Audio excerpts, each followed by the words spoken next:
একটু বলবেন মুসলিম ভোক্তা অধিকার পরিষদ, যেটা মুসলিম ভোক্তা অধিকার পরিষদ, তারা একটা দাবি করেছেন যে এই গুলিস্তানে বেশ কয়েকটা হোটেলে গরুর গোশত রাখা হয় না। হ্যাঁ, আমি আপনাকে বলছি যে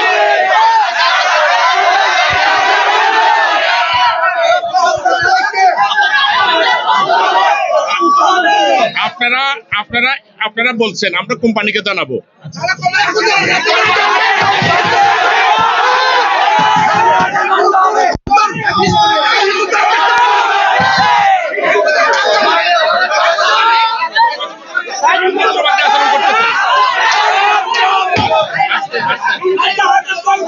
আরে বাবা আমরা জানাবো মালিককে।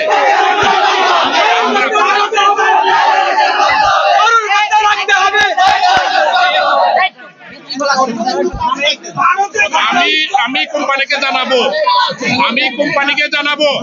আপনারা আসছেন, আপনাদেরকে স্বাগতম। আপনারা আসছেন। আরে বাবারে, আরে বাবারে বাবা, আরে কথা বলতে দেন। আপনি জানাইছেন, আপনারা অনুরোধ করছেন, আমরা কোম্পানিকে জানাবো। আমরা কোম্পানিকে জানাবো যদি নেক্সট আপনাকে সময় দিতে হবে তো। আর আপনার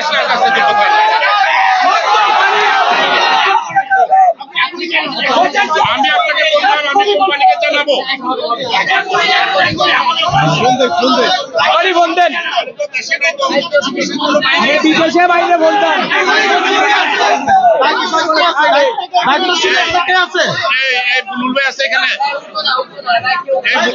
আপনারা উত্তেজিত হন কেন? আপনারা জানাইছেন এটা আমরা কোম্পানিকে জানাবো। উত্তেজিত হচ্ছেন কেন? আমরা তো মুসলমান, আমরা গরু খাই না, আমরা গরু খাই।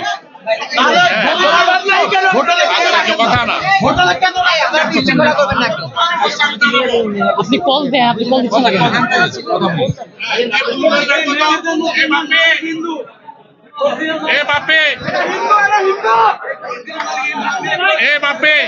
টেবিলে উঠছেন কেন আপনারা? আপনারা আমার ব্যবসার ক্ষতি করতেছেন কেন? আপনারা অনুরোধ করছেন আমরা জানাবো, আপনারা অনুরোধ করছেন আমরা জানাবো, আপনারা ব্যবসার ক্ষতি করতেছেন কেন? বুলবুল রাখছেন তো, বুলবুল রে। আরে বাবারে বাবারে, এই আরে বাবারে বাবা,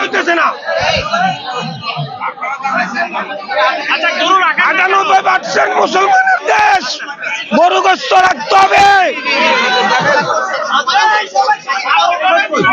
দেশের বাইরে চিকিৎসার জন্য গেছে।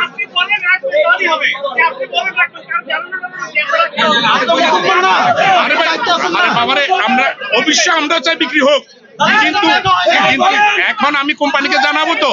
এখন আপনার সময় আপনি আসছেন মাত্র, আমরা পরবর্তী সময় যদি না হয় তখন আপনি বলতে পারেন আমরা ওদিনকে আপনাদের বলে গেছি, আপনি কেন করলেন না? হ্যাঁ, এখন আমি স্যারের সাথে কথা বলবো। উনি দেশে নাই, বুলুল ভাই ডাকতেছে, বুলুল ভাই রে।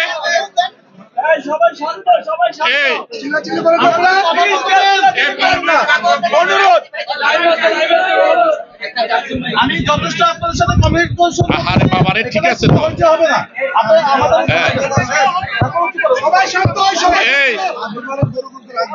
আরে বাবা, আমি যেমন ক্যাশিয়ার, আমি কোম্পানির সাথে অবশ্যই রাখবে না কেন?